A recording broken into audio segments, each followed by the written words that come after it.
Bom dia, Eumano Silva. Hoje é sexta-feira, 28 de agosto de 2020 e o mês de agosto está chegando ao fim, sendo agosto para o estado do Rio de Janeiro, para a política do Rio de Janeiro e para essa sexta-feira que poderíamos dizer gloriosa, né, no Rio de Janeiro. Mas, Eumano, eu não estou aqui para falarmos agora, nesse momento, né, da política carioca apenas, dessa bagunça do que está acontecendo lá no Rio de Janeiro, né? Rodrigo Maia no Ministério da Economia. Parece loucura? Rodrigo Maia no Ministério da Economia. É uma saída que muda o cenário político nacional. É uma saída que muda o jogo no Congresso Nacional. Olha só, não faço aqui juízo de valor da qualidade do personagem.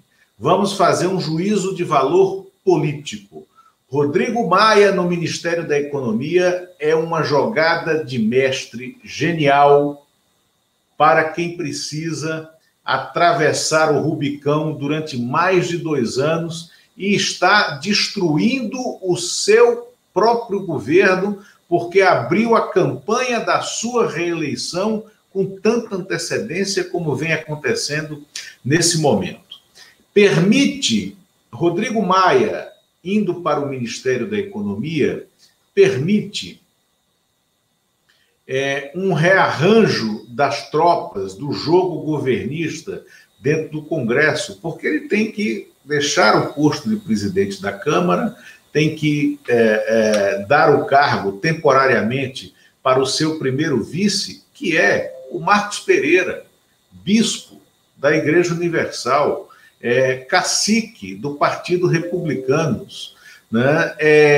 E permite que o governo federal diga o seguinte: olha, agora ninguém é de ninguém, não tem interesse nessa disputa, deixa o Davi Alcolumbre fazer essa consulta ao Supremo Tribunal Federal, da possibilidade de reeleição, porque na Câmara o Marcos Pereira poderia, então, ser candidato à reeleição, já que ele estaria apenas no mandato tampão transitório, e atende a essa bancada evangélica, e ele é desse centrão fisiológico, porque o centrão se divide em 2, o fisiológico e o, digamos, ideológico, que seria liberal, que é esse centrão do qual participa o Rodrigo Maia. O Rodrigo Maia, no Ministério da Economia, tem um risco brutal para o país, que é o risco de dar certo. De dar certo por quê? Porque o Ministério da Economia, ele não precisa de um economista à frente, ele não precisa de um Chicago Boy, ele não precisa de um Paulo Guedes. O Ministério da Economia precisa de um bom político à frente dele, como foram Fernando Henrique Cardoso, que virou presidente da República, e Antônio Palocci.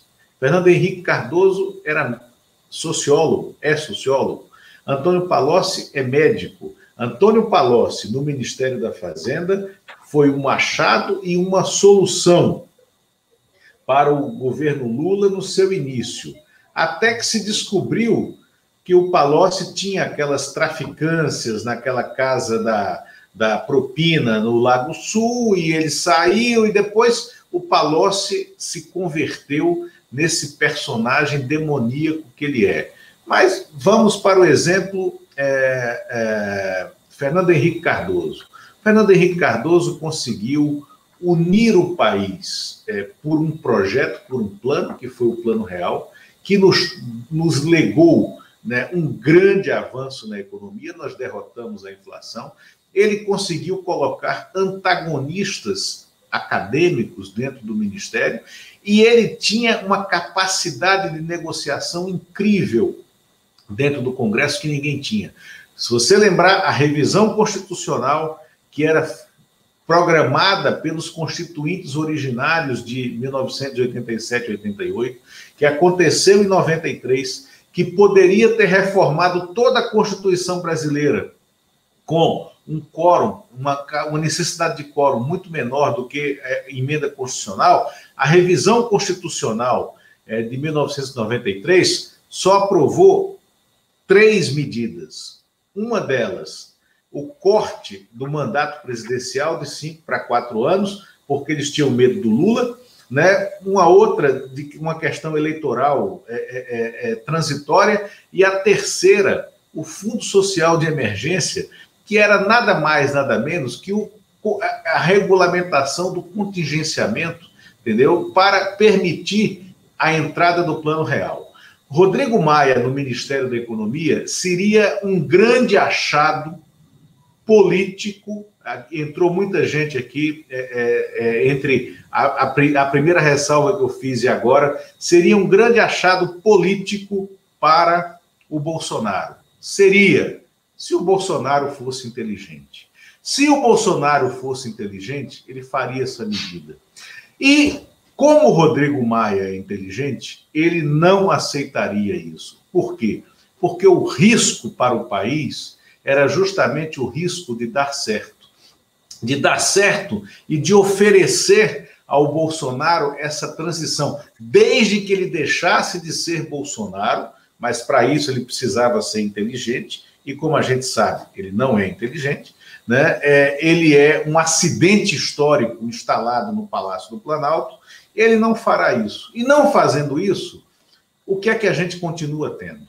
O ministro da Fazenda, o ministro da Economia, Paulo Guedes, absolutamente fraco e enfraquecido, muito menor do que o Paulo Guedes que entrou no Ministério da Fazenda, né? E nós estamos agora com essa prisão de ter um ministro da Fazenda que não consegue mandar na sua própria equipe, um ministro da Fazenda que tem a sombra de um ex-subordinado, que é o Rogério Marinho, né? E que essa sombra está criando uma confusão dentro do governo, num presidente que já é indeciso e um governo que está sem dinheiro. O governo começou a pagar hoje a última parcela do auxílio emergencial de R$600, não tem dinheiro em caixa para continuar pagando esse auxílio nos próximos 4 meses, né, do ano. O auxílio emergencial de R$600, que foi criado a partir da oposição e pelo Congresso, porque o governo só queria dar R$200, e foi a oposição que instituiu os 600, e o Congresso, por causa do Rodrigo Maia, aprovou e fez com que o Senado aprovasse os R$600. Isso mudou completamente o cenário econômico brasileiro durante a pandemia, porque isso deu esse fôlego de popularidade ao presidente da República. Então, meu mano, esse dinheiro está acabando, o governo não tem recursos, né, para pagar os R$600 e não tem recursos para pagar outras despesas correntes que estão contratadas. Há uma pressão interna por obras no governo para tentar retomar a economia, religar a economia, e não há recursos para isso. Bolsonaro tem que administrar uma crise financeira a partir de setembro. O caixa está zerando e o orçamento de 2021 é um desastre. Então, não haverá Rodrigo Maia no Ministério da Economia, porque Bolsonaro não é inteligente, não é uma inteligência política e não tem projeto, né, para o país. Ele tem projeto para si e para a sua família. E também porque, como o Rodrigo Maia é inteligente, ele sabe que, se fosse convidado, não seria pelos méritos políticos que ele tem que poderia negociar uma solução, um pacto político para a economia brasileira. Ele sabe que esse convite seria transitório apenas para removê-lo do Congresso Nacional, aonde, como presidente de poder, ele se constituiu numa espécie de primeiro-ministro desse país que está quebrado. Eu, mano, falei muito, queria que você comentasse isso. Vamos lá, Lula. Bom dia. Lula, olha só, a gente já tem falado muito aqui sobre o Paulo Guedes e, de modo geral, assim, o que você espera de um ministro da Economia, da Fazenda, no caso dele, Economia, precisa ter alguns predicados. Ele precisa desfrutar de credibilidade junto à sociedade, junto ao mercado. Ele precisa de ter uma boa relação e a confiança do Congresso Nacional. E ele precisa ter o respeito do presidente da República. O Paulo Guedes não tem nenhuma dessas características. Porque de tanto ele falar coisas que não aconteceram, que não se comprovaram, ele perdeu a credibilidade. Ele fala que vai privatizar, todo mundo sabendo que ele não tem condição de privatizar. São tantas as coisas que ele fala, um crescimento que vamos crescer em V agora. Ninguém acredita no Paulo Guedes. Então, essa é uma característica. O Paulo Guedes não tem a confiança do Congresso Nacional. A relação dele com o Congresso é aos trancos e barrancos, porque há uma confluência da agenda dele com a agenda do Rodrigo Maia. Mas não fosse isso, o desempenho dele, o papel dele nessa negociação é absolutamente desastroso e tem sido assim desde antes da posse, que ele demonstra não ter nenhum traquejo, nem conhecimento suficiente para entender como funciona essa relação do Executivo com o Congresso. E agora, mais recentemente, nós temos visto que também o Paulo Guedes não desfruta do respeito do presidente. Seja o presidente da República quem for, com que objetivo for, o fato de que o ministro da Fazenda, da Economia, não desfruta da confiança do presidente, do respeito, isso diminui ainda mais a credibilidade. Eu vou dar um exemplo. O Paulo Guedes, que é pela restrição das contas públicas, que acredita, que defende que haja investimento privado na saída da pandemia, o Bolsonaro ontem autorizou a transferência de 6,5 bi para obras, que é uma coisa que o Paulo Guedes não quer. Então, mais uma coisa que o Bolsonaro faz é a revelia do Paulo Guedes, aquele super-ministro da Economia, o que há muito tempo não é. O Paulo Guedes ocupa o cargo, mas ele, de fato, ele não governa no grande sentido. Claro que nas pequenas coisas, nas portarias, nas alíquotas, ele consegue ter uma margem de manobra. Mas, na grande política, nas grandes reformas, há muito tempo o Bolsonaro não é essa pessoa que o mercado diz que ele é. Ele nunca foi, como o Bolsonaro não é, uma pessoa... O governo Bolsonaro e o Paulo Guedes não têm aquela estabilidade necessária que o mercado diz que queria para, inclusive, aprovar as reformas. Dessa maneira, não vai. Com esse estilo de Bolsonaro e de Paulo Guedes, não anda. Então, eu acho que o mercado se engana com isso, ao dizer que o Paulo Guedes é uma garantia do mercado. Tudo que o Paulo Guedes conseguiu até agora, na verdade, quem fez foi o Congresso, que é a aprovação da reforma da Previdência, que foi ruim e que já vinha de uma discussão de muito tempo. O Temer quase fez essa reforma. Então, Lula, acho que a primeira questão é essa. O Rodrigo Maia, entrando aí na sua provocação, o Rodrigo Maia resolveria algumas dessas questões. Ele tem a confiança do mercado, nem toda a sociedade gosta dele, tem gente à esquerda e à direita que não gosta, inclusive bolsonaristas, e ele é a pessoa que tem mais influência dentro do Congresso hoje. Então, sim, nesse sentido, ele teria um perfil parecido com o do Fernando Henrique e, de certa forma, com o do Palocci, por ter essa capacidade de articulação política. Mas acho que o Bolsonaro jamais faria isso. Porque no momento em que o Bolsonaro fizesse isso, nomeasse o Rodrigo Maia para o Ministério da Economia, o Bolsonaro abriria mão do restinho de governo que ele tem. O Bolsonaro já não governa. O Bolsonaro também é outro presidente das pequenas coisas. Porque nas grandes questões, o Bolsonaro tenta e não consegue, porque ele esbarra no Congresso, esbarra no Supremo. Então ele perderia de vez. E o Rodrigo Maia, também, como você bem diz, não aceitaria, porque ao mesmo tempo ele se vincularia a um governo que é incerto. Ou seja, ou melhor, é até certo, porque a capacidade do governo de tomar decisões erradas, na direção errada, na contramão da lógica, em questões ambientais, em questões das relações internacionais, esse é um mundo que não é o mundo do Rodrigo Maia. Então, eu concordo com você, ele também não aceitaria, e acho que o Bolsonaro não nomearia, principalmente por isso, porque ele abriria mão do resto de poder que ele ainda tem. E o Rodrigo Maia já é uma espécie de primeiro-ministro, de certa forma, né? Exatamente. Se avançar aquele projeto lá no Supremo, se avançar o projeto de reeleição, ele pode até prolongar, né? Não, mano, o que a gente costuma dizer que tal coisa é uma jabuticaba, e é uma jabuticaba porque só existe no Brasil e tal, mas a gente está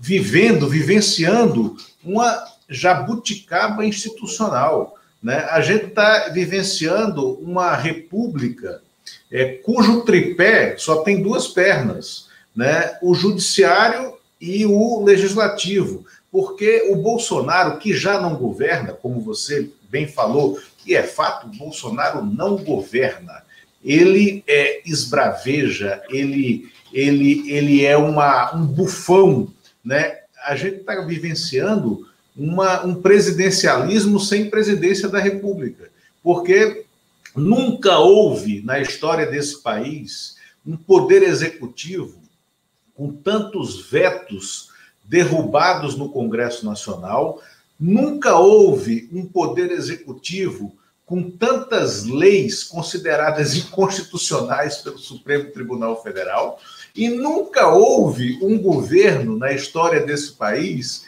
tão desarticulado dentro do parlamento como esse, aonde, para aprovar as coisas que são corretas do ponto de vista de governo, ele precisa sempre de alguém que considera um inimigo dentro do Congresso Nacional, que é o presidente da Câmara, e que, de maneira absurda, pensa igual aquilo que seria um eventual governo se existisse um governo, né? Então, é inacreditável, é uma cena quase distópica que a gente vive, né? Agora, Eumano, você sabe o que é que o policial que entrou na casa do pastor Everaldo, hoje, às 6 horas da manhã, falou para o pastor Everaldo? Deu assim, estendeu o braço, né, e disse para o pastor Everaldo: segura na mão de Deus e vem. E o pastor Everaldo: para onde? Para Bangu, meu amigo. Você está sendo preso, né? E dizem que da mesma hora, né, quando bateu a polícia lá na porta do Wilson Witzel, né, esse W maluco desse cara que surgiu ontem na história política brasileira, também disse: olha, não resista. E aí ele perguntou por quê. Aí ele fez: porque a ordem é atirar na cabecinha, meu amigo. Aí o governador perguntou: ordem de quem? Ele fez: do governador, né? Atirar na cabecinha de bandido, então não fuja. E aí o governador foi removido. Mas que drama o Rio de Janeiro. Que drama e que vingança do destino. Primeiro, pastor Everaldo, este personagem pérfido de uma união deletéria entre igrejas evangélicas e política, ele foi satélite do governador Garotinho, notório Garotinho, né, porque era o comandante da SEDAI, a Estatal de Águas e Esgotos do Rio de Janeiro, durante o governo Garotinho. Ele também foi comandante, né? Foi o cara que trouxe para dentro da política o Eduardo Cunha, dentro da política, digamos assim, dessa porta giratória entre política e religião, o Eduardo Cunha, que está cumprindo prisão domiciliar e que eu falo sempre que é um facínora, né? Porque o Eduardo Cunha tem a frieza dos assassinos em série, ele tem a frieza e a inteligência dos assassinos em série, é inacreditável, mas foi o pastor Everaldo. Vocês lembram que uma das empresas do Eduardo Cunha era um site que se chamava Jesus.com, que foi montado a pedido sob a coordenação do pastor Everaldo para lavar dinheiro. E o pastor Everaldo foi quem batizou nas águas do Rio Jordão, né, o Bolsonaro, o Flávio Bolsonaro, o 01, o Carlos Bolsonaro, o 02, né, e está aí, nas águas do Rio Jordão, que podiam ser, aliás, pela cor da foto, podia ser a Lagoa Rodrigo de Freitas, e tão verde de alga, né, que se alimenta de podridão, né, a foto que está circulando aí nas redes sociais. Então, é significativo, e mais uma, o pastor Everaldo foi laranja do Aécio Neves na eleição de 2014, foi candidato a presidente da República pelo PSC, já está provado que recebeu 6 milhões de reais para recebeu 6 milhões de reais pagos pela Odebrecht. Isso está na delação dos executivos da Odebrecht e do Marcelo Odebrecht. Ele recebeu 6 milhões de reais da empreiteira para ser candidato a presidente da República e funcionar como um anteparo às acusações feitas ao Aécio durante os debates e como catapulta de denúncias feitas a Dilma durante os debates. E houve um dos debates no primeiro turno, se eu não me engano, ali em 2014, o debate do SBT, aonde o pastor Everaldo cumpriu esse papel exatamente de laranja do Aécio Neves, de maneira assim quase de almanaque. Então, é esse personagem que está preso, ele e os 2 filhos dele foram para a cadeia hoje, né, por desvio de verbas e por ficarem com verbas destinadas à área de saúde no meio dessa pandemia. Agora, também está na cadeia esse Wilson Witzel, esse governador que surgiu do nada, que virou governador do estado do Rio de Janeiro, na esteira daquele processo, daquela eleição maluca, né, de 2018, com o discurso do prende e arrebento, com o discurso judicial, com o discurso do fortalecimento da luta anticorrupção, e agora está aí exposto. A prisão dele foi pedida, não foi concedida pelo ministro do STJ, né? Ministro, aliás, que é do Rio de Janeiro, de origem, né? Que conhece a política do Rio de Janeiro, né? E sabe como as coisas funcionam no Rio de Janeiro. Disse, não vai prender agora, mas afasta do governo do estado, investiga ele e a mulher. O vice-governador que vai assumir, né, agora à tarde, o governo do Rio de Janeiro, também está investigado, também houve busca e apreensão na casa dele, né? O presidente da Assembleia Legislativa, o André Siciliano, que assumiria caso os 2 fossem afastados, também está sendo investigado, também houve busca e apreensão na casa dele. O que é que resta na linha de comando, no efeito dominó? O presidente do Tribunal de Justiça do Rio de Janeiro, que não é investigado nesse caso, mas é suspeito de favorecimento a diversos...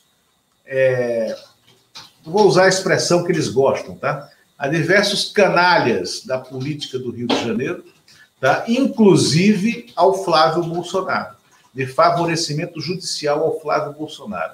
Então, o que restou no Rio de Janeiro? Não sei, né? Mano, como é possível fazer política desse jeito? Né? O que será do Rio de Janeiro? E como a política do Rio de Janeiro chegou nesse ponto?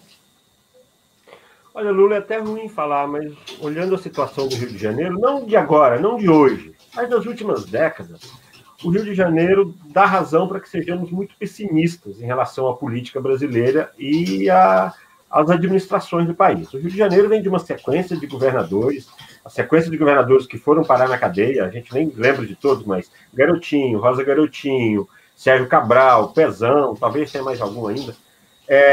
E mesmo o Rio, mesmo quando ele fazia coisas certas, governos, por exemplo, não há como negar que o Brizola fez coisas boas, como, por exemplo, a questão da educação, dos CIEPs.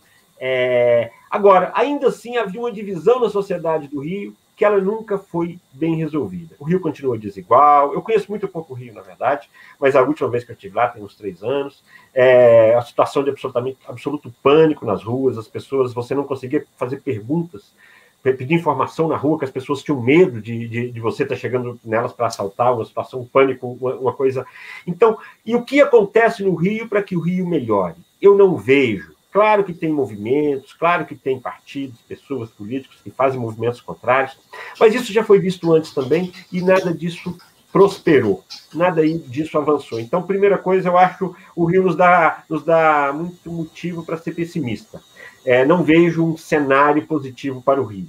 E, para agravar, o Rio hoje se confunde muito com a política nacional. O presidente da República é do Rio de Janeiro, a família dele tem envolvimento em várias questões relacionadas aos crimes do Rio de Janeiro, tem envolvimento com a milícia, tem essas investigações todas relacionadas à rachadinha, e sabe lá que dinheiro mais entrava na conta do Queiroz.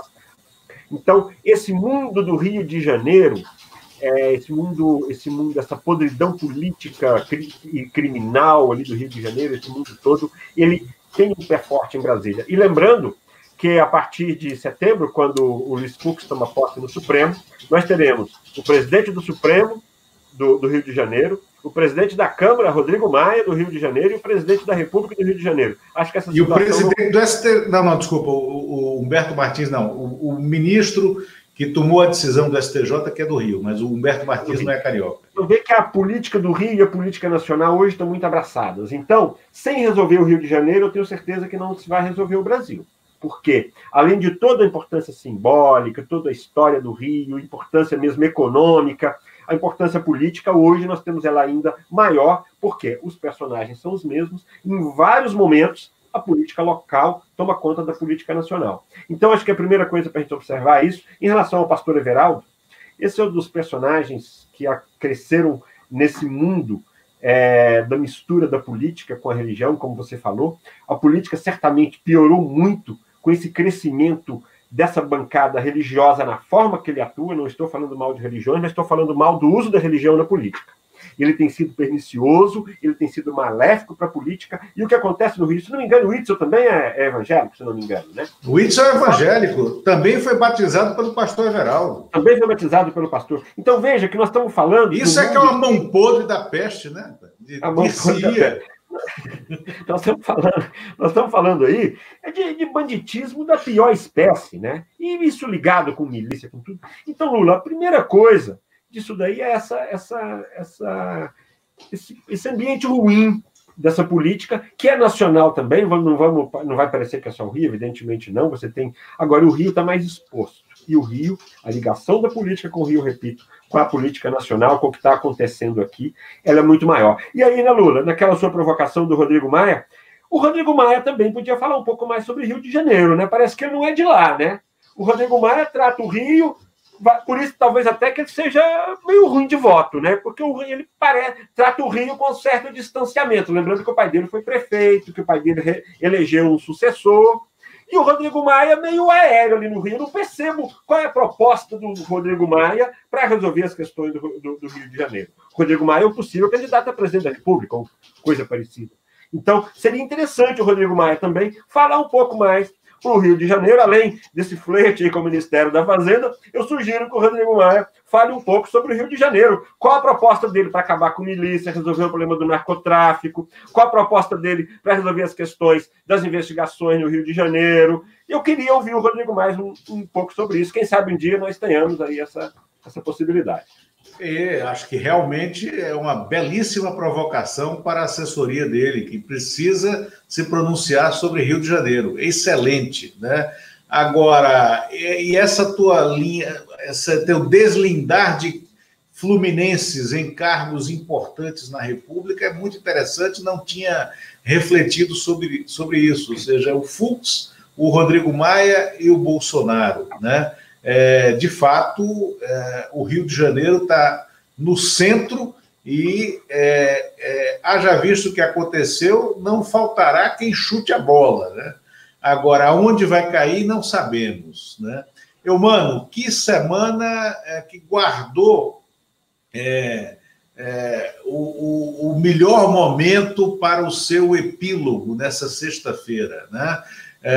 O mês de agosto não acabou ainda. Agosto, então, revelou-se agosto, né, no seu final, e como eu sempre venho dizendo aqui nesses nossos programas, em setembro vai piorar, né? Só aguardemos. Em setembro vai piorar, né? Como diz a música do João Bosco, em setembro, se Deus ajudar, exatamente, vai piorar. Em setembro, se Deus ajudar, vai piorar. né? Quando entrar setembro... Eumano, muito obrigado. Esse foi o Sua Excelência, o Fato de hoje, né? Voltamos na quarta-feira. Um grande abraço e obrigado pela audiência. Obrigado, professor.